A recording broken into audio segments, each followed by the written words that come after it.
You're listening to the Hands of Stone, Ronnie Garvin with Jimmy and Wolfie D. Hey, this is Jimmy Street, host of the Live and in Color with Wolfie D podcast. Hear the life and times of professional wrestler Wolfie D. From his time in the territories with PG-13 to his time in WWE, ECW, WCW, TNA, and more. Nothing is off limits and nothing will be held back. Thanks again for tuning in. Here he is, Wolfie D.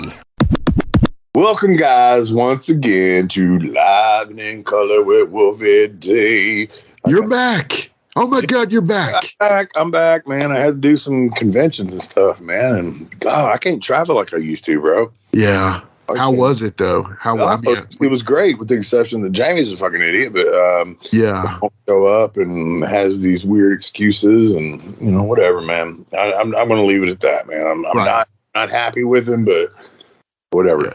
Yeah. I don't know what's going on in his head, but I made money and had fun, and my stepson had a blast. Probably one of the best picture from the show. Excuse me, I'm hiccuping. I just ate 2 Whoppers, but he had 2 of the best pictures. Him running from the demon in the that was hallway. great. That was great. Great picture, probably one of the best pictures from the weekend. But now that's your favorite gimmick, basically. How was meeting Torborg? Ah, very cool, man. What a nice guy. Guy. And then I met the founder of the KISS Army, and I will just go ahead and say it to everybody. I think we are going to have the Demon and the founder of the KISS Army on real soon. So that'll be kind of like a little crossover gimmick we can do there. Love that. Yeah. A few other people I talked to we might have on. I'm not going to expose my shit yet. Kayfabe, brother. Kayfabe. Gotta kayfabe a little bit. Kizzy. But man, how cool is what we got coming, man? How Speaking cool of crossover, yeah. Come on, tell him about it, Wolfie. Man, we were going to do, because George was accepted so well on our the first go around. We were going to get him on for part 2, and he called me. I forget, what was that? A couple days ago, something like that. Yeah. And, he's like, "Hey, would it be okay if we get Ronnie Garvin on with me?" Yeah, is that cool with y'all? It's like, it's okay. What?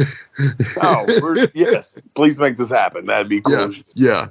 Today we've got George Weingeroff, and this is the first time we've done like a 2-person thing. Right. We got Ronnie Garvin, Man with the Hands of Stone, Parts of My Childhood, George Weingeroff, one of the guys that helped shape me as a wrestler when I got in it. And this is going to be awesome. Yeah. And these motherfuckers got stories, dude. Stories, and they can make you listen to them by shooting on you because they're shooters. Yeah, they're tough guys. Exactly. Oh, man. I just remember so much about Ronnie Garvin as a kid. I mean, I had him on the Mellow Yellow can. I mean, this dude, he meant a lot to us. I even was talking to my brother, and I got to tell him about this. I was talking to my brother the other night. I remember that I did not like Sting because I thought Sting stole his crew cut, so... But anyway, tell him that. Yeah, I would definitely tell him that. But, I got to thank you for this because George, and then thank George for this because George hooked us up with Ronnie.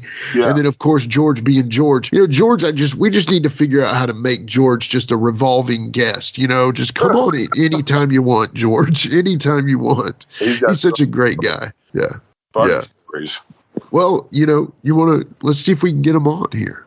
You want to do that? I think we should do that. Yes. All right. We'll be right back after these messages. With threats to our nation waiting around every corner, adaptability is more important than ever. When conditions change without notice, quick strategic thinking is crucial. And with obstacles consistently impending, determination is essential in overcoming them. It's this willingness, decisiveness, and resilience that sets Marines apart. With our fighting spirit, we don't just fight battles, we win them. Marines are the constant our nation counts on to fight the unknown. And through adaptable problem solving, we do just that. Learn more at Marines.com. Hey folks, to get your official Live and in Color with Wolfie D merchandise, go to ProWrestlingTees.com/Live Wolfie D. Check it out.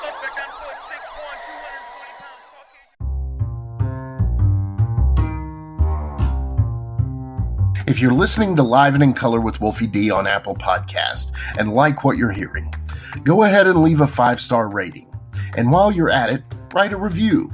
Tell us what you liked. Tell us what you'd like to hear in the future. It's very important to us and always appreciated. Thanks again.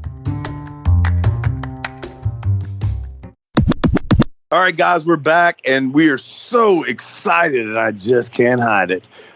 We have got the man with the hands of stone, Ronnie Garvin, and George Weingeroff. This is the first time we've ever done anything like this, where we have two great, awesome wrestlers on the show at the same time. And these guys got history. I've got some history with George, and I'm so honored to have Ronnie Garvin on my show. Thank you, Ronnie. Thank you, George. You're very welcome. Listen, the first thing I want to talk about, I was watching some of your shoot interviews, Ronnie, and one of the funniest things to me was that, and I'll tell you a little story about this, was you were talking about, back in the day, we couldn't bring our wives because, the girls or whatever and stuff like that. And I actually had, when we were working in Memphis, I had Randy Hales write a memo to give out to because this was in the 90s and that kind of stuff was kind of going away. And I had him write a memo to all the boys, and they had to go take it to their wives because I didn't want my girlfriend coming. Yeah, it's because we didn't have cell phones, and we didn't want the girls coming. Yeah. Talk about that, Ronnie, please. The good old days. I mean, we'll never see them again. No. We can only dream of them. Yeah. I'd go back to the 60s, 70s, and 80s at the drop of a hat. Yeah. I think life was better, wrestling was better. We didn't have all these people lying, and lying was almost a sin. Yeah, of course. I remember if you were one of the boys and you were known as a liar, they shone you. They laugh at your ass. Yeah. Because I knew a few, couldn't get a word of truth out of them. Yeah. Hey, I want to ask you about something else, Ronnie, because there's 4 guys that made me want to be a wrestler: Hawk, Animal, Kurt Hennig, and Randy Savage. And I know you know all these, and I want to know how you put the sugar on my boy Hawk. Well, I love the guy to death. Him and I, we went out, clubbing a few times. We didn't do very much, but we always had a good time with him.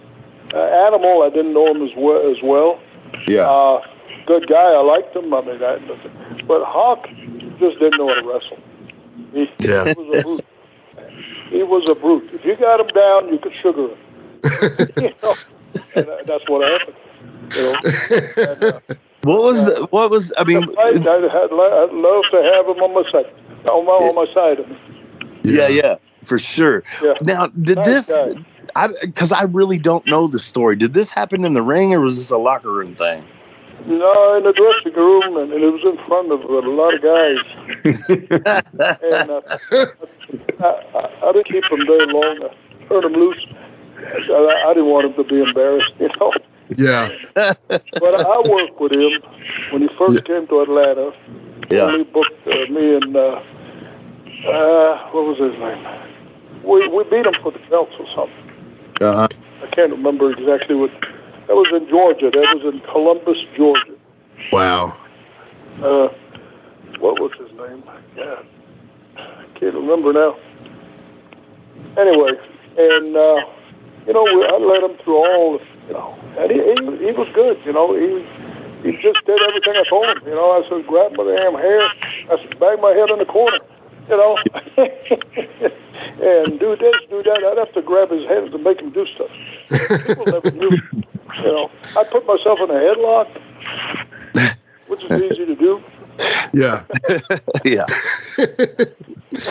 People didn't see through it. They looked good. Those guys were built like, and they looked the part. Oh yeah, absolutely. They looked the part, man. I loved it, man. It was like like I was a huge Kiss fan as a kid, and like that's what I loved about the Road Warriors, because I loved Kiss and I loved wrestling, and it was like those two things merged. It was like really cool to me. Hey George, let me ask you this, man. You got to tell this story, man. Jimmy, and he'll chime in here in a minute because he watched it. I didn't watch it. He was telling me a story about you and Bill Irwin. I guess you were kind of playing around with him, shooting a little bit, blah, blah, blah. And then he rolls out the ring and he says, "This son of a bitch is not blind." He ain't blind, I'm telling you that. Yeah, I just gave him a little amateur wrestling lesson, but Bill was a good guy, and I liked working with him. Yeah. This guy ain't blind. Is that what he said? That's what he said.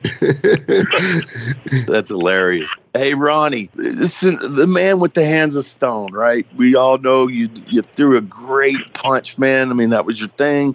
Me and Jimmy have a show where we do top 10. And do you think Lawler has the best punch? Lawler? Yeah. I don't think I ever seen one of his matches. Wow. Okay. No, shit. Man, I don't think I ever seen a match of Lawler. Really? Yeah. All right. Well, I guess Hands of Stone keeps the title today. Go ahead, Jimmy. No, that's great. I mean, so I'll tell you this. I was talking to my brother last night, and we grew up in the Mid-Atlantic Crockett era. Now, I've come to find out much later that before I was actually born, you were much closer to me several times. Sadly enough, I wasn't born early enough. But being that you came in and you were in Crockett, Mid-Atlantic, of course, and I'm going to kind of jump all over the place. So I'll go back to ICW here in a bit. But I want you to know that you caused me to hate Sting. Here's the deal. You're the Hands of Stone, tough, badass man, blonde, crew cut, spiked hairdo. It was perfect. And then Sting comes in and it looks like he rips off your haircut. We hated Sting forever because of you, because we thought you were the badass. Ripped off his haircut. Yeah. But I always thought if you're copied, it's a compliment. Right, it is, and it's true now that I've grown into an adult. The only problem is I guarantee he couldn't copy my matches. Absolutely couldn't do that. Come on. That was important to me. Yeah. The look, Yeah. not so much, you know. Right. Yeah. So you started, now I'm looking back here, and you took the Garvin name when you tagged with Terry, and this goes back you were in the 60s, you were as your own name, but then you tagged with Terry. What came up that it was like, hey, you should be a Garvin and we'll be a tag team? How did that work out, Ronnie? Well, we did it ourselves. We never let promoters. I did that. I let Tony Santos call me Golden Boy Richard. Yeah. I was in Boston for 8 months, starving, and when I left there, I'd swear I'd never let another promoter, tell me what I'm going to do and what I'm going to do. Right. Go get you a clown somewhere. Yeah. You want to do that. Right. No, Terry was raised about 1.5 miles, 2 miles from where I'm from. In Gotcha. Montreal. Yeah. And Pat Patterson. I used to go out with his sister. He went to high school. He was older than me, about 4 years, I think. Yeah. And I knew all those people. Yeah. Chin Lee, all these guys, the wrestlers around Montreal. And Terry and I decided, I'll take the name. Terry had been to England. Okay. He did real well in England. And so we went south. Of course, when we went south, man, I'll tell you, it was hard to come back north. Well, I bet. South, Yeah. lived in the South for almost the rest of my life. I'm still almost in the South. West Virginia is on the line, I think. Yeah, it's the Mason-Dixon. Yeah, right there. Yeah, exactly. Yeah. So I'm from Hoot's hometown, so I know where you're talking about exactly. So. Yeah. But, I took the name Garvin, and we went down south. No, I'm ahead of myself. What happened is Terry had wrestled for Larry Kazaboski. Okay. Promoter in North Bay, Ontario. Yeah. He was living in Renfrew, and him and his brother was a wrestler also. And have you ever heard Larry Kazaboski? I've heard the name before. Yeah. He promoted all the Northern Ontario. Okay. Sault Ste. Marie and North Bay and all of those towns. And that was a hell of a territory. At one time, the Vachons were there. He had some of the best talent. Yeah. He was a little bit like the guy in Calgary. What was his name, the promoter there? Stu Hart. Yeah, Stu Hart. You know, same school, you know, same kind of thought. And awesome guys. Yeah. And the only thing is you didn't have a dungeon. And so Terry says, I was still green a little, you know. Yeah. And I've been to Boston, say 6-8 months, something like that. So anyway, that's where we went. We went to North Bay. And we did real well. We brought in Chinley because, he was good friends with Terry and I. And we had a good crew. Yeah. So this was 1965. Yeah. And it was a summer territory. It was the 1st of May till the end of October. Okay. Because they couldn't get the hockey arena. Oh. As soon as the hocky came in, I mean, it was over. Yeah. So, and there was not too many armories or anything like that up there. So you just ran it in the summer. Yeah. So when it got October, Larry says, man, he says, well, we did real well. You know, we had pretty good guys and a couple of locos. And so he asked us to come back. And we did. We did that for 5 years. We spent the summers in Fort Bay all the way to 69. Yeah. In the meantime, we went south in the wintertime. North Carolina, Florida, Alabama, and we recruited some of the boys. Yeah. And, we brought a few guys, Frankie Kane, guys like that. We had a good day. We did that 5 years. And that's how I got the name. Yeah. I think it's 74 when we split. Gotcha. I was not much. I didn't. I was 1 year old. I was 1 year old in 1974. I didn't see much of a future in tag team. I like. Right. Everything depends on me, my career. Yeah. If I want to make money or not. Right. And Terry was a hell of a worker. I don't think nothing off. He was a good worker. He could get some heat. Oh yeah. And with the blonde hair back in those days, you might as well have a name Stu. Right. Right. Exactly. Yeah. How do you do back in the 60s and with blonde hair and yeah. And you were made already. They yeah. You like you were there for 6 months at least. Yeah. I want to talk about something real quick, man, if we can. And I know George, we got both you guys, tough guys. And I know it's happened to me a couple of times. And I think people like to hear stuff like this because it doesn't happen that much anymore. But when the marks get so involved that they hit the ring, the first time it ever happened to me, I was working Nightmare Danny Davis. Jamie was on the floor, and it was Blytheville, Arkansas, and there was no security, no police, no nothing. And Jamie, with his mouth, he says to some guy, "Hey, if that was my ugly old lady, I wouldn't bring her out in public." So the guy stands up and he comes to the ring. And, you guys probably know this. The marks don't really know how to get in the ring. And he got in like Terry Funk style Harley Race slingshot punch thing. Like his, you know what I mean? And so I just grabbed him. Boom. I hit him. All of a sudden we turn around and I swear to God, this little old man, he couldn't have been taller than 5 foot. He had to be 85 years old. He's just standing there in the middle of the ring looking at us. I didn't know what to do. I felt bad. I'm 18 years old, and the toughest thing I could think to say was, "You better get out of the ring."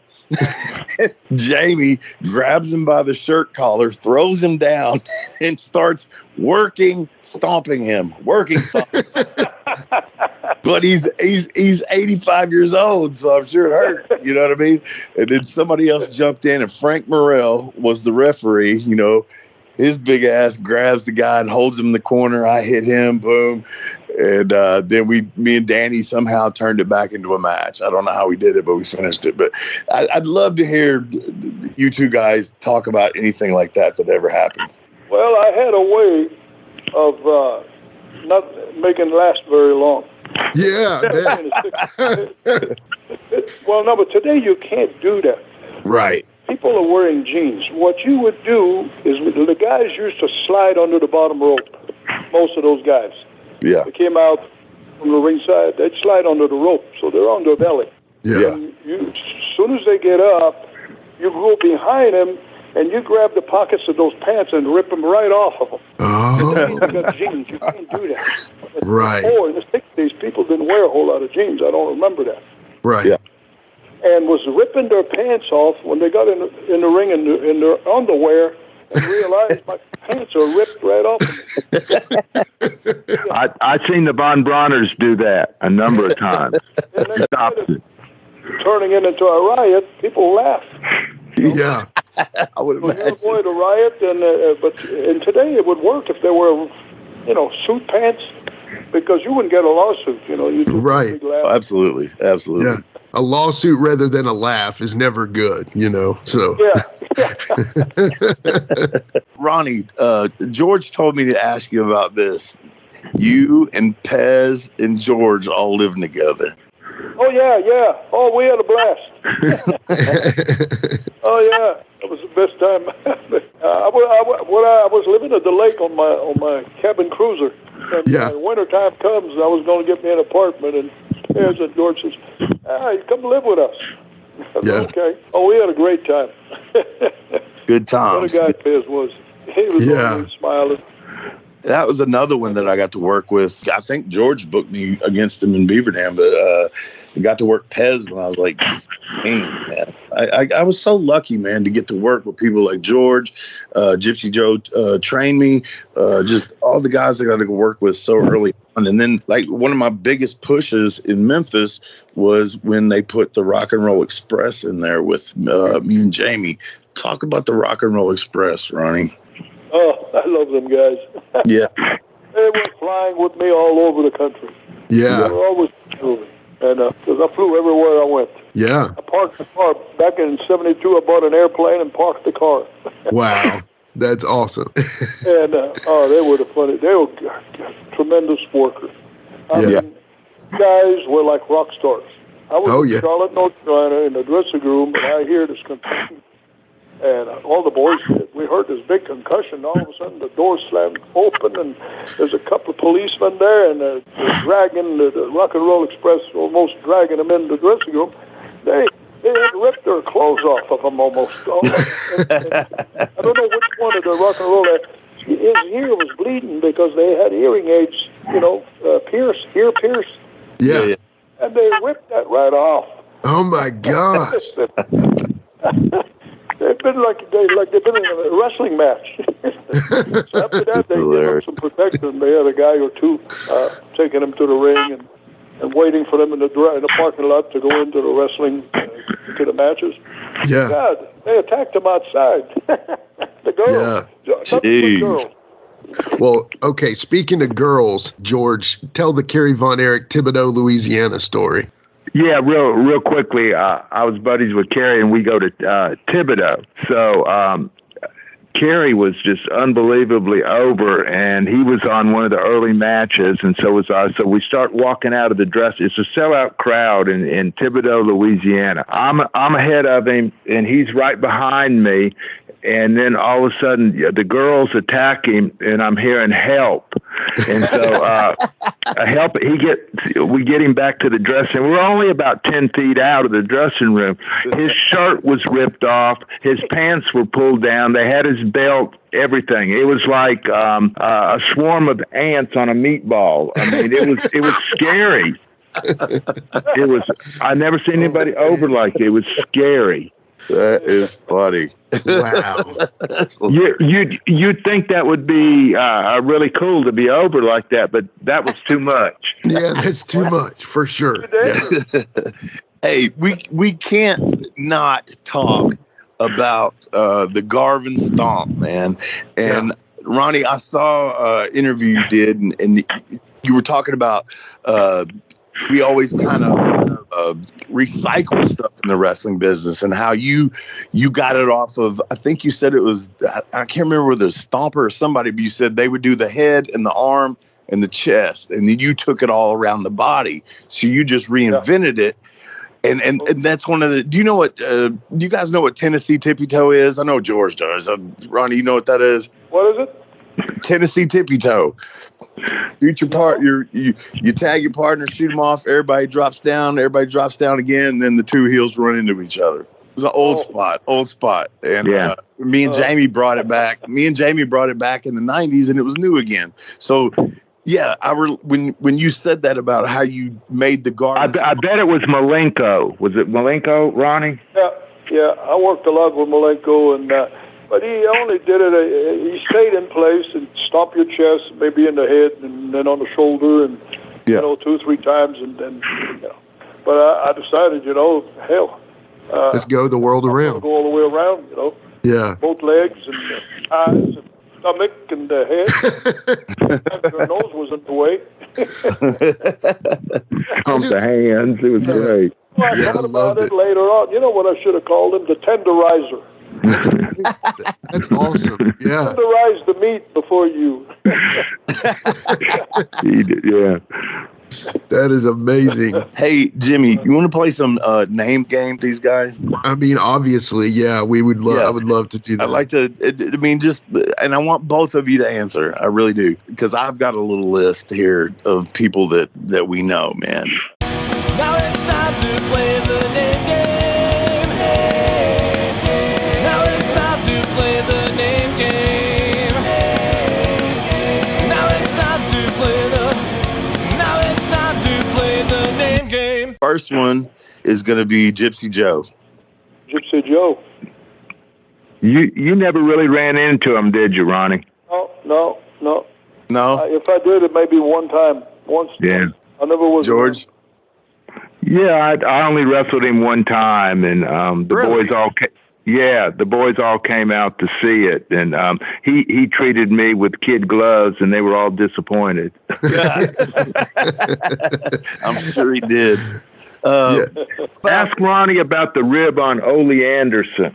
Okay. I need to hear this one. Yes. Yeah. Okay, so Ole Anderson. This is my number one rib I ever pulled in all my entire life. Okay. And I didn't mean it as a rib at first. I'm and Ole always got along, and I loved to work with him, and he worked with me, and we had a contest, headbutts one night in the ring, and then shoot headbutts. Each other out, and we'd done it like 4 or 5 times. I'd headbutt him, and he'd headbutt me, and I mean hard. And you'd see stars, and for some reason we quit without saying a word. He quit, I quit. Well, 20 years later, he said to me, he says, I still remember that. He says, I was 270 and I was about 235. And he says, man, I couldn't knock you out. I said, well, I couldn't either. Anyway, later on, I was his partner in 1971, I believe, in Tampa, on and off to partner, not a regular tag team. Yeah. But we did a lot of tags, probably a couple every week, we were booked. And so we rode together. Yeah. And one night I'm coming out of Miami, and Ole didn't drink. I drank a few beers now and then. And he didn't smoke. I didn't smoke either. So anyway, we're talking, and I don't know why I said what I said. I said, Ole, says, there's a queer in the territory. What is it? Well, back then, that was a queer. We didn't say gay, Yeah. Right. Queer is a queer. Gay means happy to me. Right. And I didn't know there was a guy that was happy in the territory. Anyway, we're driving, and he said, who is it? And I said, Ole, you'll figure it out. And so I'm driving, and 4 or 5 minutes later, he said, who is it? And I said, what the hell? I said, Ole, you're going to figure it out, man. There's only about 40, 45 guys in the territory, and I'm not going to tell you. Well, damn it, he says, tell me. So anyway, a few minutes, this went on for 250 miles, all the way to Tampa, where we lived. He lived in an apartment complex, and he went through all the names. And he said, so-and-so? No. Damn it. Then 10 minutes later, so-and-so? He went. I said to myself, what the hell am I going to do with this? I didn't intend to pull a rib. And so I pull into the apartment. And before he gets out the car, he looks at me and he says, damn it, you going to tell me who it is? I said, Ole, sleep on it. You'll figure it out. And he opens the door. I popped the trunk open, and this is 2 o'clock in the morning now. He's married. He's there for about a year in those apartments. He's got little blonde kids and a wife, and he's on TV every week. And so he goes, gets his bag out of the trunk. He walks up to my window and he says, "Damn it, are you going to tell me?" I said, "Ole, sleep on it. You'll figure it out. Good night." So he says, "Heff you." So I started laughing.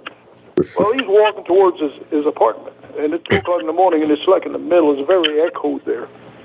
Well, he puts his key in the door. I just put his key in the door. The light came on. I opened my door real quick. I jumped out with my head over the roof, and I yelled as loud as I could, "Ole, I love you!" He's trying to get into his apartment. And then after that, till last time I saw him, about 2-3 years, I guess. And he says, yeah. He says, I know. You're the guy that loves me. But nobody gets ribs on Ole, so that's the classic. Yeah, that's awesome. He's always on the watch. He's a pretty sharp guy, pretty smart. Oh yeah, it's hard to pull a rib on. Yeah, absolutely. What about the boat named Sting? Your cabin cruiser. How did you get your cabin cruiser? Oh, cabin cruiser. What do you mean? Oh, you mean Knoxville? Yeah. Oh. When you named the Sting. Well, they wanted to do another tournament over a car. They had done that before. Yeah. A Cadillac. Usually it was a Cadillac. Because I wrestled in one of them. I think, what was his name? I can't remember names. Anyway, I suggested, I said, what about a cabin cruiser? And I said, I'll buy it. And before it went, that's a good idea. Well, they went for it. And so, I was going to pay for it. Yeah. And they got the cabin cruiser that I wanted. I picked and everything, and that's when the split happened. Yeah. Like 2-3 weeks later, the tournament was on, and anyway, I had the boat. I had the boat in my house. And Ronnie won the battle royal or the tournament for the that's what it was. Yeah, for the boat, and so they tried to take you to court. And what happened? Well, well, they got the boat impounded. The sheriff department came in and impounded it. Well, it was my boat. He won it fair and square. Well, So he takes me to court, and of course the judge is kind of lost. He don't know what the heck's going on. Yeah. And what the hell? It's a tournament. I beat the guy. And I won the boat. And that's my story. This is a court of law. Yeah, court of law. So there's a term. I can't remember. The way I won is what's the term that the lawyers used? There was something going on, that was not right. Yeah. Scam or whatever. They were nefarious. Nefarious. And so he threw it out. He didn't want to be involved. He said the court should not be involved in this, scam or whatever. But he had words for that. So I came out of there, and this Fuller had a girlfriend. She was with him, and right in front of the judge, she went, She made a face at me. Oh man! Yeah, we went to court like 3 or 4 times. Oh shit! Jeez. But see, Fuller wasn't going to expose the business that it was a work and it was really his. Yeah. Yeah. That's super kayfabe, man. That's super he sued me for the belt. That's right. I had the belt. I was a Southern champion there, whatever it was called. You threw it off the bridge. A belt, and they took me to court, and they said, "Well, I beat the guy, Until somebody beats me, it's going to be my belt." So again, the judge, probably never watched wrestling anyway. And so he says, I've got a solution. He says, Mr. Fuller, he says, if you don't mind, he says, I think the solution is, he says, you should wrestle for the belt. What? Yes, Your Honor. And Fuller says, hell no. he did. He said, hell no. He was pissed. Oh, my God. Yeah, my lawyer was laughing, man. That's so funny. 4 or 5 times. Oh, I got sued over defamation of character. Yeah. And he sued me. It might have been Robert. He was one of the two. They sued me because I claimed their name. I went on TV and I said, their name is not Fuller. Right. Their name is, what is it? The old Plan B, right? Huh? This is the Plan B tape that's been making the rounds here recently. Oh, really? Yeah. Yeah. Oh, their name was not Fuller. I can't remember the name now. Was he a Welch? The Welsh, yeah. Yeah. Yeah. I had we went on TV. What was it? We challenged them. That's what it was. I had a challenge. I gave them, I forgot what it was, $5,000. I says, for a challenge, Robert Fuller. And so, and I says, I'm wasting my time here. I says, the thing was $5,000, and he put up his jock strap. That's what it was. Put up your jock strap, and I said, hell, I'm wasting my time. He probably doesn't have a jock strap, or probably doesn't have anything in that jock strap, something like that. Yeah. So the whole thing was thrown out. It was cool. Let's take a quick time out and get a word from one of my dope-ass sponsors, and we'll be right back with more Live and in Color with Wolfie D. Support for Live and in Color with Wolfie D is brought to you by Manscaped, who is the best in men's below-the-waist grooming. Manscaped offers precision-engineered tools for your family jewels. Manscaped recently launched the Ultimate Men's Hygiene Bundle, the Performance Package. Join over 4 million men worldwide who trust Manscaped with this exclusive offer for you. 20% off and free worldwide shipping with the code WOLFIE at manscaped.com. If my math's correct, that's about 8 million balls. Getting engaged is a moment worth cherishing. A one-of-a-kind ring that you design at Blue Nile can help your love sparkle. Just choose your diamond and setting. When you've found the one, you'll get it delivered right to your door. Finding the right engagement ring can be nerve-wracking. At Blue Nile, you'll have the expert guidance needed and a diamond guarantee that ensures you're getting the highest quality at the best price. Cherish all of life's moments and save up to 30% at BlueNile.com. That's BlueNile.com. Hey, it's Kaylee Cuoco for Priceline. Ready to go to your happy place for a happy price? Well, why didn't you say so? Just download the Priceline app right now and save up to 60% on hotels. So whether it's Cousin Kevin's Kazoo Concert in Kansas City, go Kevin, or Becky's Bachelorette Bash in Bermuda, you never have to miss a trip ever again. So download the Priceline app today. Your savings are waiting. Go to your happy place for a happy price. Go to your happy price, Priceline.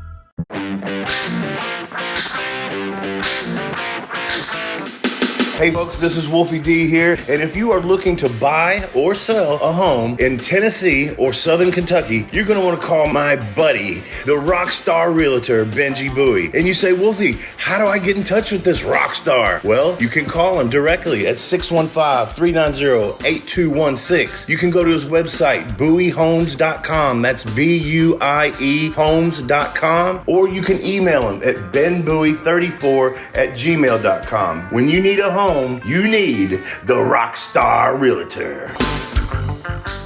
Benji is a member of Exit Realty's Garden Gate team in Gallatin, Tennessee.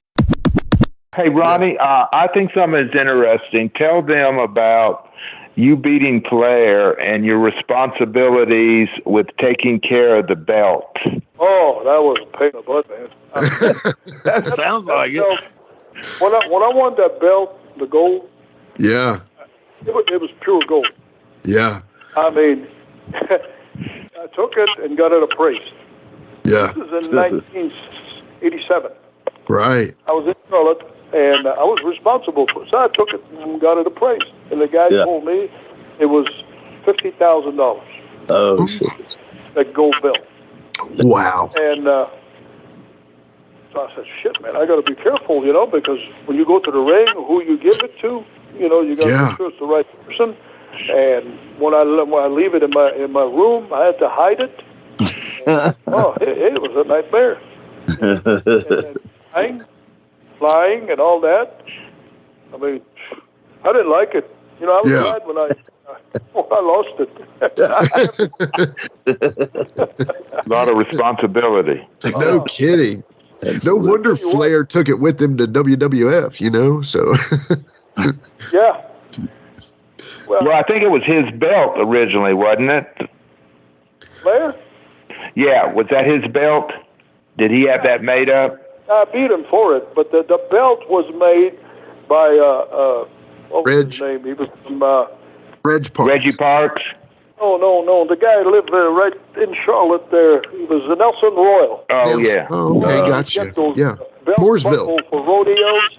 Yeah. They were made out of gold, yeah. silver, and all that. Yeah. And he had a connection somewhere, I think it was out in Texas. So he's the one that Crockett put in charge of getting that belt made. Oh, okay. Okay. Yeah. I live in Mooresville, actually, so that's the home of Nelson Royal. But, I beat Flair for it. Yeah, you sure did. Yeah, we had a good one. You did. Flair, I loved to work with him. He never complained. He was bleeding. His chest was all split. He loved to bleed, didn't he? I was... I'd have hit him and some blood would fly out. I split the skin in his chest. I don't know. I never had that, and he hit me about as hard.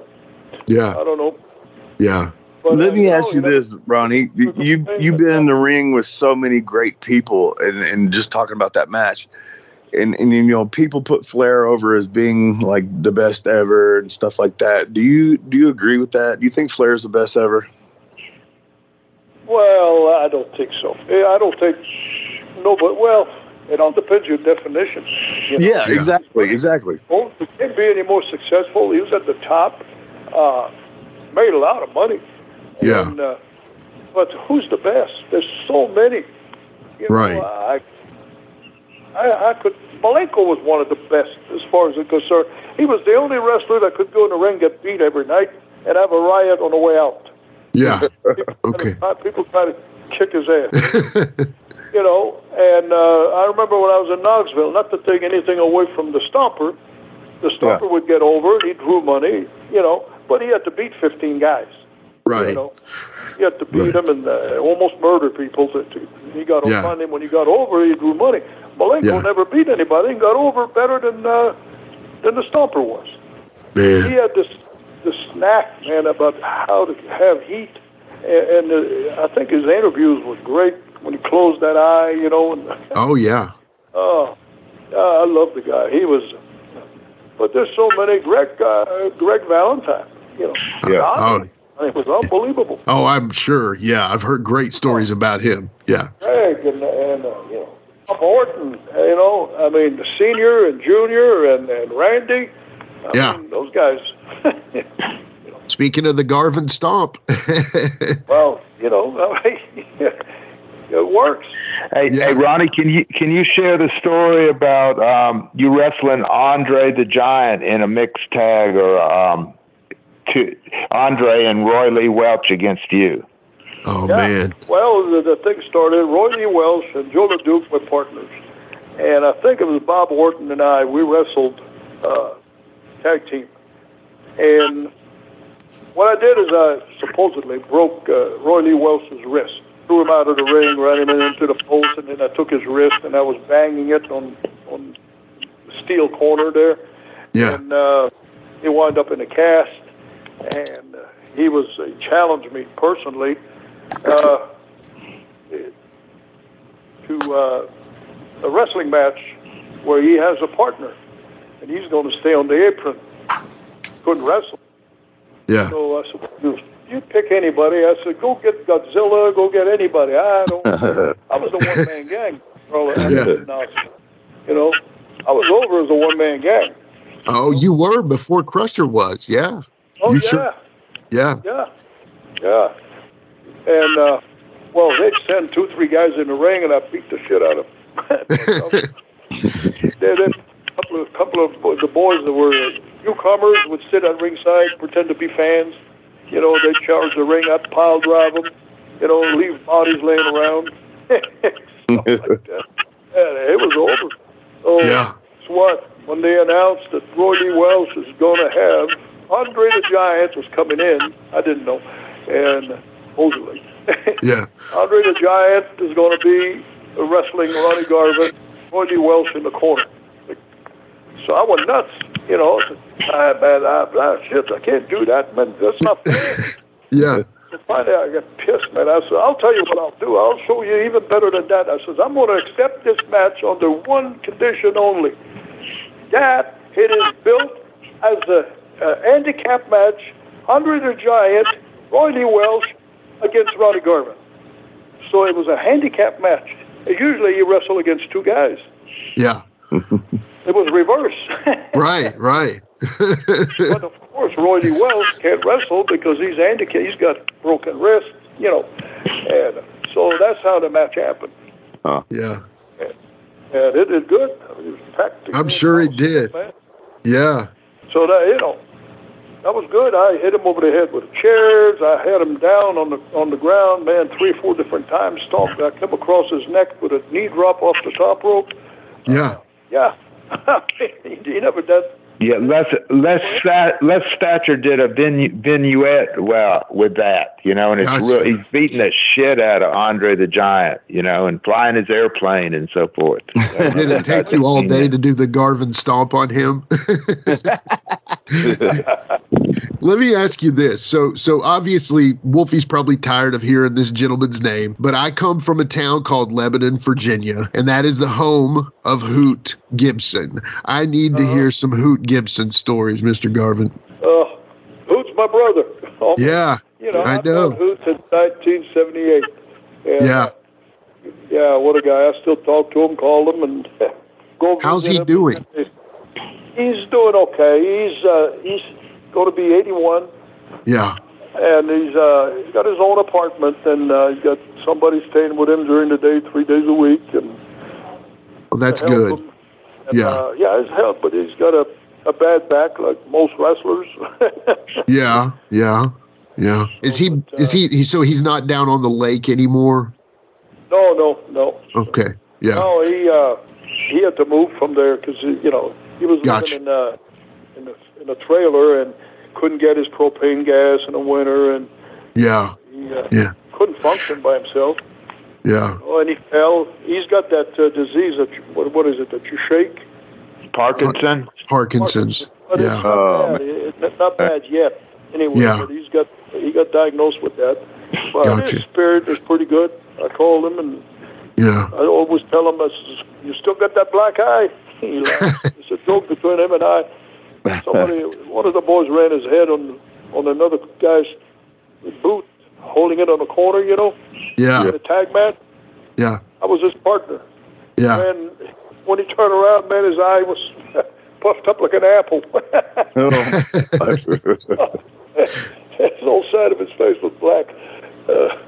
My uncle actually went hunting with you all, I think at least one time. His name was Jewel Stevens. He lived in there, and he knew Hoot from the hardware store, and he actually went hunting with you all a couple times. And he would always tell me that he went hunting with 2 wrestlers, and I was just like, okay, that's all I needed to know, you know. And then I find out it's you, Ronnie Garvin, and then of course we knew Hoot because he was the town hero. You know, it's great. But I've been going down memory lane lately, and I realized that at one time in the same weekend that Randy Savage, you, George, Crusher, so many guys wrestled in Cleveland, Virginia.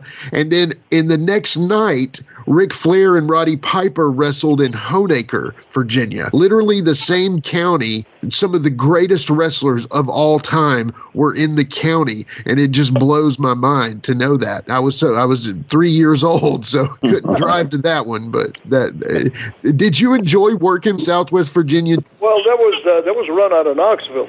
Right, exactly. But I just meant the area. The towns yes, were sir. unreal. You know, we went into Kentucky. We went into, what was that town? Pikeville? We used to sell out some of those towns. You talk about good for I mean, some of the best fans in the world. I mean, I remember Somerset. Yeah, Somerset, Kentucky. That's where I live. Yeah, Wolfie's home. My home now. I'm not from it. Was real. Remember that, George? What's that? The town in Kentucky. It was dangerous there. Hazard. Hazard. In Manchester and Harlan and all that. Harlan's real deal hollers right there. when you come to Manchester on the interstate, it says welcome to Manchester, and there's bullet holes in the yeah. Wow. Yeah. Oh, I love that. That was a good area for wrestling. Oh yeah. Knoxville. Yeah. All right. Yeah. I got one question for both of you before we wrap it up. Ronnie Garvin and George, and I hate it when people ask me this because I've got a couple for different reasons, but your most memorable match, the one that means the most to you, can each one of you give us that? You mean when? Anywhere? Just anywhere, anytime. What match stands out in your head the most in your career? What meant the most to you? Or the one you liked the most? Just to pick one, huh? No, it's a hard question. I hate when people ask me that. Well, there's so many of them. Yeah. The match I had with Ric Flair was, they were good. Yeah. I think I had one in Knoxville one time, and that was so funny.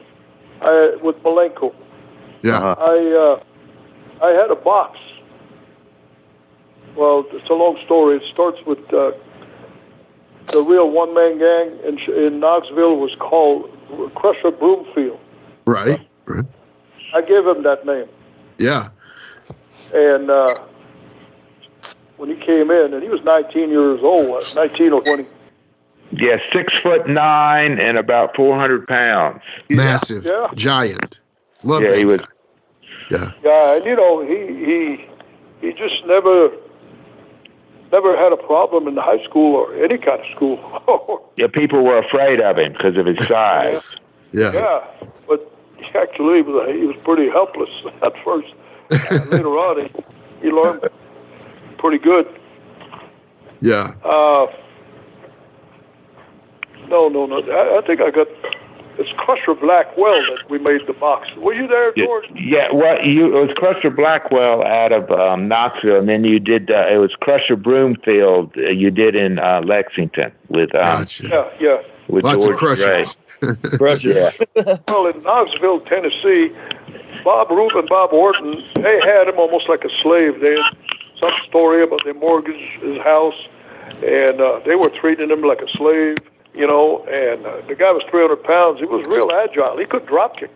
Yeah. And he was a baby face. And me, my thing was I felt sorry for him. I tried to.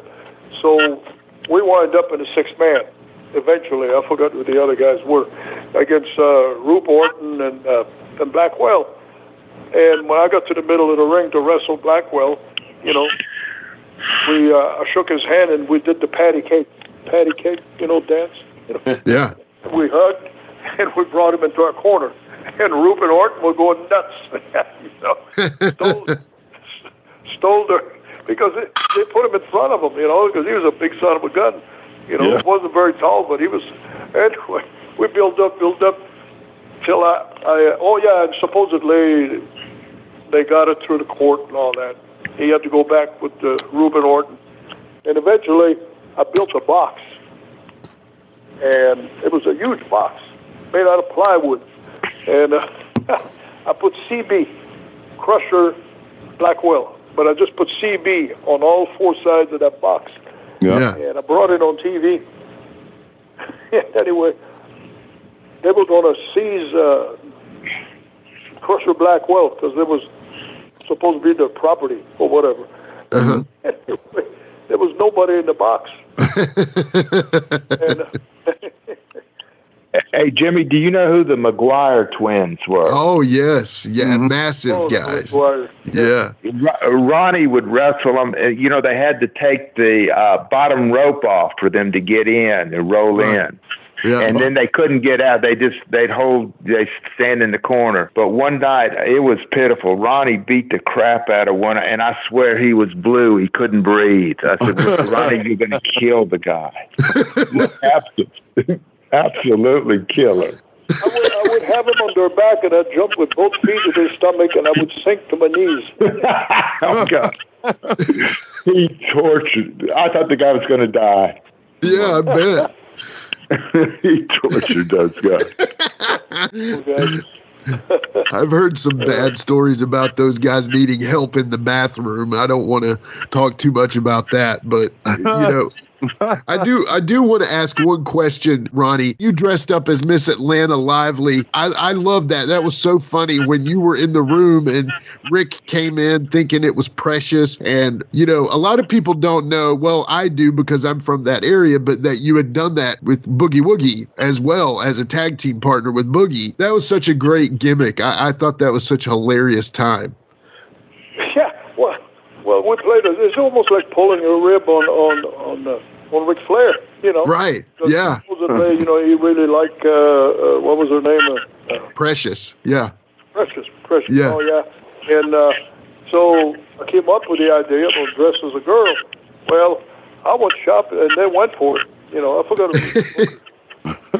Anyway. Oh yeah, they loved it. And I said, well, I went shopping for clothes. That was the part I had the best. I had a girlfriend at the time, and she did my makeup because I couldn't do any of that. Yeah, of course. She picked my clothes, the shoes. I had to find a store with the big women, you know, with big feet. Yeah. You know, the dress and everything. Well, bought all the stuff, and that evening we decided that we're going out clubbing. Me and her. Yeah. I dressed as a woman. Oh, my God. We went to about 3 or 4 different bars, and we're dancing together and kissing. They thought we were 2 lesbians. I was in one bar, and some guy pinched my ass. Turned around, and he was going the other way, but I knew it was him. And then another guy made a comment. He says, "Look at the shoulders on this broad." Oh, we had a blast, man. So I had to take them with me to the matches. Yeah. You know, to do my makeup and all that. Man, those were the good old days with storylines like this. Oh, you know? No joke. Yeah. And that's when we came up with the idea of a hotel with Flair and who was the manager there? J.J. Dillon. Yeah. First, I pushed J.J. Dillon into the water. Yeah. Backwards. Yeah. It was great. It was like a movie, you know. You guys really did excellent stuff. It really was. And I remember, is it Rick? I think he like grabs you and he like starts feeling that it's not like a woman. It's like a he like one of the best. The very best is in the dressing room when I was dressed. After she dressed me up, you know, yeah. I would go into the dressing room with the boys. Well, when we first talked about doing the thing, you know, I think it was Dusty Rhodes was in on it. He knew. Yeah. You know, it was Crockett. Anyway, there was only a handful of guys. But what's his name? Samoan. What's the big guy? Haku. Huh? Haku. It's the other one. Barbarian. Yeah. Barbarian is in the dressing room. We're doing the TV. Barbarian, I'm standing there, and one of the boys, I forgot who it was, came to me and he says, "Barbarian thinks you're a real woman." And so I kept peeking, you know, once in a while. He was staring at me, followed me everywhere in the dressing room with his eyes, you know. He did everything I was doing. He wasn't smart, was he? And, no, he wasn't smart. So I walked to him, and as I walked by him, I touched his pants, you know, his peckers, and I said, "Hi, big boy," and I walked away.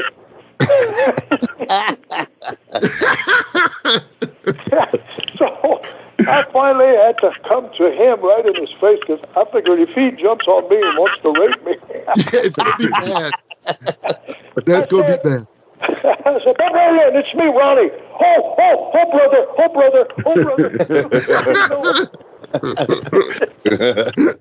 Oh my God! I can't imagine trying to fight the Barbarian off of me. I can't imagine that. That's too much. Yeah. Oh, brother. Said, brother. I still want to finish. George, what's your favorite match? I don't know. I just have to. I like working in Japan, where the first time I had the opportunity to work with the big crowds. Yeah. That was a great experience for me. Like no particular person that you just like. Every time I'm going to go out there with this guy, we're going to kill it. Like Tiger Jeet or Jumbo or who you talking? Like who you think? No, just like Kenaroo, and I had a lot of good matches with the Tiger Mask guy. He wasn't the original one, but he liked me because I could do his stuff for him, you know? Yeah. He loved doing the spots, Tiger Mask. That was fun with the big crowds. So, oh, man. That was a thrill for me, you know, to be in a foreign country and do that. You know, that's kind of neat. You tagged with Jason the Terrible a lot there too, right? That was not much. He was a goofball. An absolute goofball. He did. I think they sent him home. I mean, he was a psycho idiot. Brian Pillman hated his guts. Really? I always used to make fun of him. He's the kind of guy, if you got a boat, he's got a bigger one. You got a motorcycle, he's got a bigger one. And he was one of those guys. He was terrible. Gosh, I can't stand I don't even know what happened. I forgot about him. But he did not get over. You worked John Tinta there, Future Earthquake. Yeah, I did. I had fun because, see, he wrestled at LSU. Heavyweight, and I wrestled at UT Chattanooga, so I'd get in the match, and you know, I'd say, "Hey, I never lost to a guy from LSU." Well, you're going to tonight, you know, and we just had a good time. Yeah, that's fun. He was a stud. Yeah, back in the day. Yeah, he was definitely a stud. Earthquake, Earthquake, yeah. He was. He liked because you know could speak English. Of course.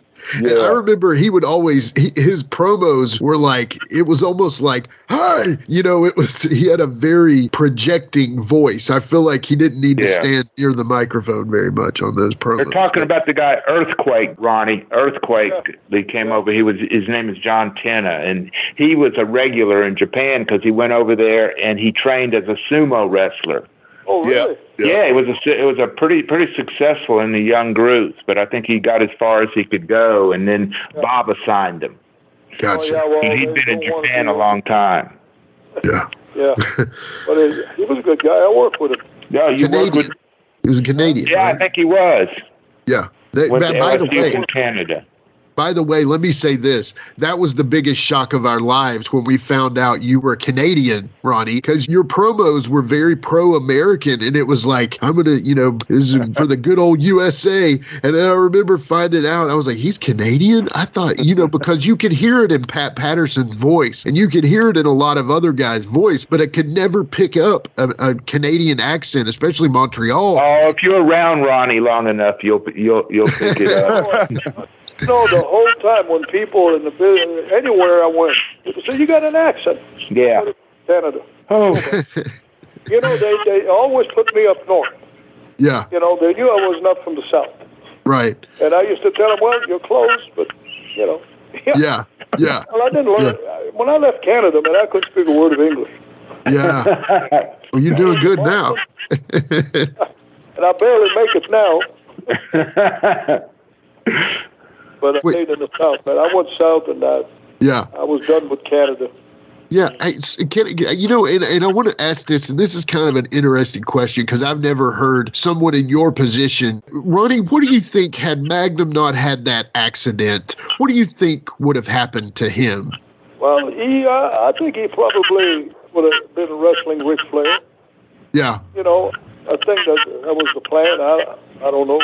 I heard it was, but so many things changed in the business, you know. Well, of course. And they could change overnight. But do you think he would have gone on to great success? I don't know. Yeah.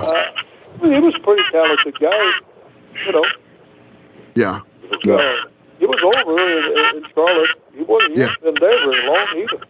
Yeah. I think for a long time he held the world's record for paying the most money to get in the wrestling business. Really? Yeah, his parents mortgaged their house to get $25,000 to pay Buzz Sawyer. Are you serious? Oh my God. Yes. But I used to tell Magnum, you're lucky you got your money back. Oh, yeah, no kidding. Yeah. He told him not to talk to anybody, that he was going to take care of him and get him in the business. Put a mortgage on their house, paid him $25,000. Unbelievable. Oh, God. Well, I didn't know that. Because I know Buzz got Undertaker. I think Buzz took Undertaker. Did he? Yeah. And, you know, I mean, that's... Yeah, he got his money back, too. Yeah. A lot of people don't. Right, exactly. Yeah. Exactly. No, that is wild. Never heard that one, George. Thank you. Always. For sure. Well, George is always I had going a wrestling school. It didn't last but about 3 weeks.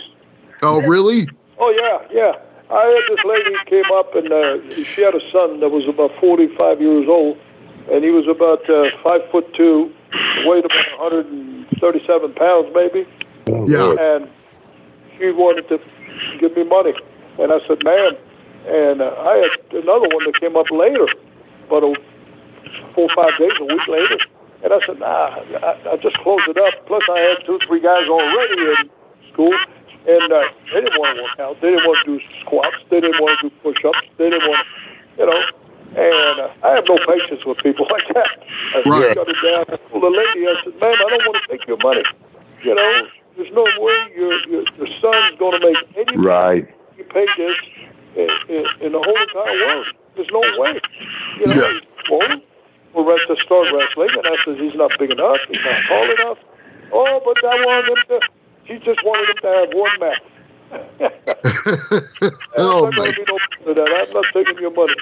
Right. That's very honorable. What did you think of Buzz Sawyer, Ronnie? What were your thoughts of Buzz? I think Buzz was his own worst enemy. Yeah. I work with him. He said to me, "Son, I bet you never get tired." That's what he told me. He blew up. I'd blow him up. Yeah. You know the way he moved fast all the time? Yeah. You know, I kept it going. Yeah. He pushed him past his limit. Yeah. Yeah, he had a hell of a future. What do you think about Tommy Rich, Ronnie? Tommy Rich? Yeah. Oh, super nice guy. Yeah, perfect face. Yeah. Got the perfect voice. You know, kind of and you know, he's a super guy. Yeah. And the girls loved him. And he was over it. He was a good worker.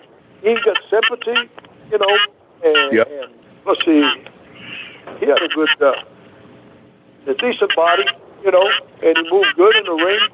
Yeah. And he had it. I think he was my first like real angle like with a real wrestler in Memphis, and me and Jamie worked him and Doug Gilbert, and it was really good stuff. And Tommy taught me a lot, man. I got some funny stories with Tommy.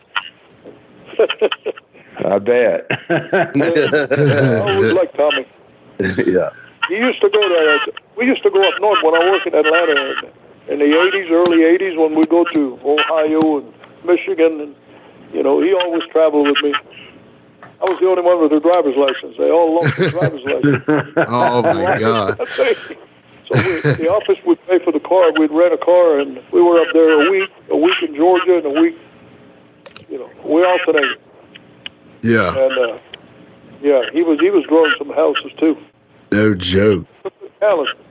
Yeah. Georgia back then, we'd come back home and wrestle in the Omni. That was hard on some of the guys, but the guys that were married, I guess, on a week at a time. Yeah. I saw that you know, and I really didn't remember this, sadly, but I saw that you actually were managed, and I know George's opinion on this guy, but I saw that you were managed by Gary Hart for a few months before you actually left Crockett and went to AWA in Puerto Rico. Can you tell me a little bit about working with Gary? It never happened. Oh, it never happened. We were supposed to. Oh, okay. That's when I left. Gotcha. Okay. Yeah. All right. Well, you can't believe we did anything. the thing about that's the night I knocked out Dusty Rhodes in Baltimore. Yes. And I was over like a god up there. Yes, you were. The people cheered. Yeah. Well, I was getting over, and I know Dusty. Dusty was a good guy up till he became a booker. Yeah. Probably still a good guy, but it was for Dusty. Right. And he had the book, he had the power, and you couldn't get ahead of him. Because I saw that with the Rock and Roll Express. After the Rock and Roll Express, he booked them in some little town somewhere, and they would outdo the town that Dusty Rhodes was in. Plays on there. Yeah. So he couldn't stand that the Rock and Roll Express was getting over better than he was. Right. I watched that crap, man. I don't talk much usually, but I watch. And I said, so he put himself in a 6-man tag, him and the Rock and Roll Express against 3 other guys. Yeah. And so when I was starting to get over, and he wanted me to knock him out, he was going to turn me heel. I said to myself, well, he laid there when I knocked him out, but it was supposed to be Gary Hart that gave me the money. Gotcha. Okay. That makes sense. It was like put a hit on. Yeah. You understand? I do. Yes, sir. That makes total sense. All right. Thank you so much, George. Thank you so much, Ronnie. We really appreciate you guys coming on. This was, like I said earlier, an honor. Thank you so much. Nice talking to you guys. Thank you for coming on here, man. Man, I'm honored. Thank you. Well, you're very welcome. Thank you, George. All righty. Thank you so much. Yeah. Really appreciate you making this happen, man. Really, really means a lot to us. Thank you, guys. Hey, Jimmy. What do we got coming up next? I'm cringing right now. You know. Oh, no. Ask Wolfie anything. Oh. All right. Yeah, you love these. We'll be right back. Okay. DJ, hit that music.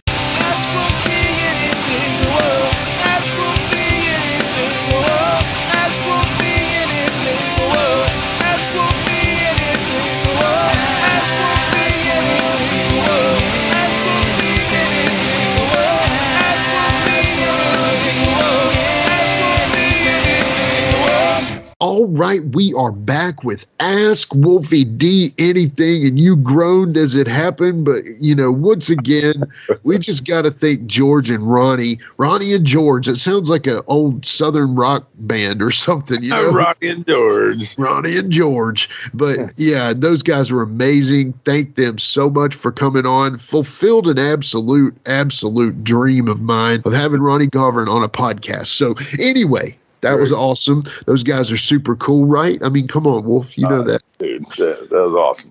Yeah. So my first question for you is, this one is from Chance Richardson on the old Facebook. And it's a good question because I love it when they make you think. So the 2 biggest qualities that an aspiring pro wrestler should have to succeed. You're going to have, I guess it would be called ambition, because you're going to have to chase this shit, and, you're going to have to roll the dice. Yeah. Especially if you're a young kid and you ain't got nothing to fall back on like I was. You're rolling the dice. You're rolling the dice. Especially now there's so many wrestlers and stuff, and, it's not easy. I guess the thing is to go viral now, light somebody on fire, and seriously. Yeah. And so, that, and, man, you just got to... you gotta love it, man, and come up with something original. That would be my answer. Okay. Yeah, because, some people may say size and athleticism, but if you don't have aspiration... that's kind of a gimme, though. Right. You gotta be athletic to do this. Yeah. Except if you're Sandman, but... and I just saw him, I love him, but, yeah. Yeah. Anyway, so I like that. So what you're saying is you need to already be there with some athleticism already. Counting that in, add the ambition, add the drive, and that makes total sense. Some original. Right. Come up with something original. I love it. So that's it, man. Chance, thank you for the question. So we've got another one here from Facebook, and this is our listener. That was it. Huh? No. There's more. I'm sorry. You're not off the clock yet, Mr. Wolf. All right. So this one is listener on Facebook, Freshy Johnson. Freshy's been sending us a lot of great questions lately. Definitely enjoy this one. So as a performer, do you like how crowds aren't really like gritty anymore? Or do you prefer the crowds when they're just literally going crazy, almost like a punk rock or heavy metal crowd? I just wonder what he means when they say gritty. I think, like, would cuss at you, throw something. Fuck yeah, I prefer those people. Absolutely. Because when this question got going, I was like, okay, when he said gritty, I was like, they still believe it and, that kind of thing. And then the other one would be like your cool indie crowd that they want to clap for you when you do something, incredible or whatever. I don't like that as much, man. I want to play along. You know what I'm saying? Right. Right. You're not part of the match. You're part of the show. You're in the crowd for a reason. Yeah. And I'm a heel, and I want you to be mad at me. Yeah. One of the funniest things I've heard someone say was that guy should still be buying tickets. Is somebody said that about a guy that was wrestling, and I thought that was the funniest thing ever. Yeah. Or he should have never crossed the barrier or whatever. But yeah. And a lot of those. Yeah, there is a lot of those. Well, thank you, Freshy. I think that was a simple question, but I liked it, so I wanted to ask it. This next one, actually, listener Ben Martin from Facebook. Ben and I have been chatting back and forth, and he's actually got some interesting topics that we don't have the time nor the energy to get into right now. But Ben came up with a good one that I really want to ask you because it's hilarious. He's been watching the Armstrong Alley, and he's watching the entire year of '96 right now. And so he says the scene with you and Jamie on the desk at Channel 5 as the Cyberpunks. He says, how'd you get up there in the dark with masks on? Especially, this is after hearing Jamie's freak out with the, mask on. Yeah. But I think the first one was, I think they screwed it up a little bit, but we were hiding behind the curtain back there. Lights went out, and then we jumped up on the thing. Or I was thinking it was just me at first, but anyway, whatever the case may be. I remember hiding behind the curtain and jumping out there, but I thought they put the lights on too quick, so you kind of caught me jumping up there. Yeah. If that's how I recall it. I don't know. It could be a little different, but yeah, that's how that happened. Well, there's just the image that I see is Dave Brown kind of standing in front and he's looking back, and there you and Jamie are standing in that kind of classic pose on the desk. And I guess you just jumped up on there. Is that essentially how you got up there in the dark? Yeah. Jumped up there.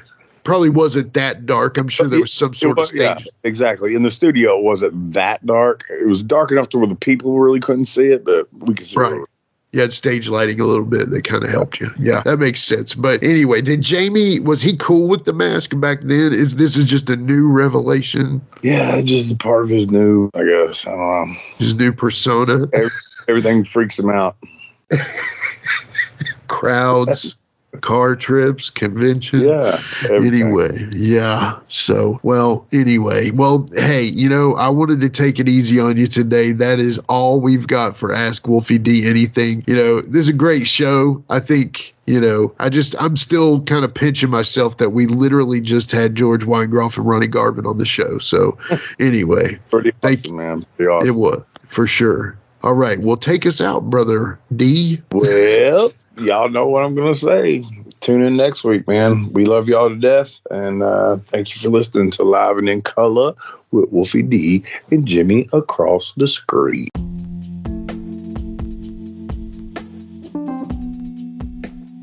And now a word from our sponsor.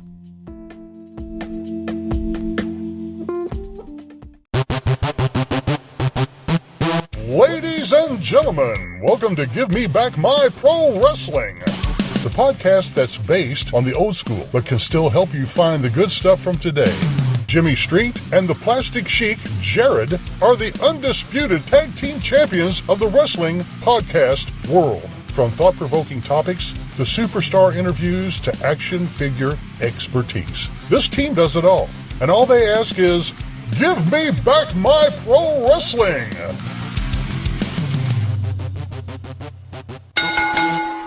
Every other Thursday, wherever you listen to podcasts. Join me, Gene Jackson, for the Jackson Interaction Podcast, where I'll be doing one-on-one interviews with people from the world of professional wrestling, as well as stand-up comedy. You can get them anywhere podcasts are available in both video and audio form, but you can find them all at genejacksonpod.com.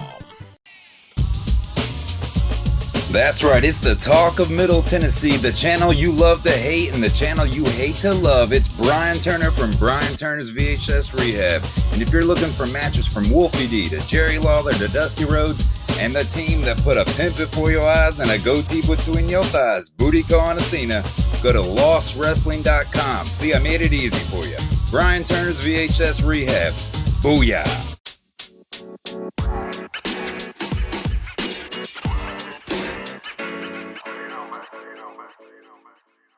So that was another great episode. Hey, Wolfie, tell them where they can find you on social media. Jimmy, they can find me in the club, bottle full of bub. I'm just kidding. They can find me on Facebook. My personal page is Warren Wolf, WOLFE. I'm on Instagram at WarrenWolf13. You can always find us on Facebook, Twitter, Instagram, and YouTube at Live Wolfie D. Here's the thing. Wolfie always has offers for his autographed photos. He has a selection of some awesome photos from throughout his career that he will autograph and personalize any way that you want him to. Just contact him either directly at his personal Facebook page or through any one of our other pages, and we'll make sure you get in contact directly with Wolfie. Get those photos, right, Wolfie? Yeah, I've got some good stuff on there, to help with the podcast. Folks, if you can't get out to a show to meet Wolfie D, there's nothing like that, especially for the fans of PG-13 and Wolfie D. And before we go, you can always find me, your host, Jimmy Street, at James Rock Street on Twitter, Instagram, and YouTube. And hey, Jimmy, before we go real quick, I just want to add in there, from the bottom of my heart, I really appreciate, first of all, the work you've done for this podcast. You have worked your butt off. Secondly, the people that are liking the page. Beyond that, even more, is the people that are listening, and we really appreciate that. Yeah, and remember, guys, the podcast drops a new episode every Monday at noon, and our past episodes are streaming now on demand on all major podcast formats. Thanks again. I got a cap for your dome. He got a cap for your dome. I got a cap for your dome. He got a cap for your dome. He got a cap for your dome. And here we go. The original white boy that came out sagging, not bragging, don't be hating, cause I'm spitting the truth. Still livin' in color. Bum rush your mother, utilize a hubcap, unlike any other. Back in the day, I was NOD, and I was P to the G, plus the 1 and the 3. In case you forgot, they call me Wolfie D. Been cloned and copied so many times, tired of suckers taking credit for what is mine. You know who you are, without me name dropping. Wrestling's first white boy coming out hip-hopping. Been doing it like this since 92. Laid low for a while and you thought I was through. Listen real close to these rhymes that I've injected. This shit's so sick it makes your ears get infected. Mad skills, no faking, there is no one great. Cause I'm bringing more folks than Obi-Wan or Vader. Not here to play games, so you better beware. You don't like me, so what? I really don't care. Like time I keep ticking and I can't be stopped. You sucker step to the side unless you wanna get dropped. With my finish, I'll straight knock you out. Please allow me to tell you what it's all about. I'm gonna wind it up, then I'm driving it home. It's Wolfie D, baby. I got a cap for your dome. I got a cap for your dome. He got a cap for your dome. He got a cap for your dome. This has been a James Rock Street production.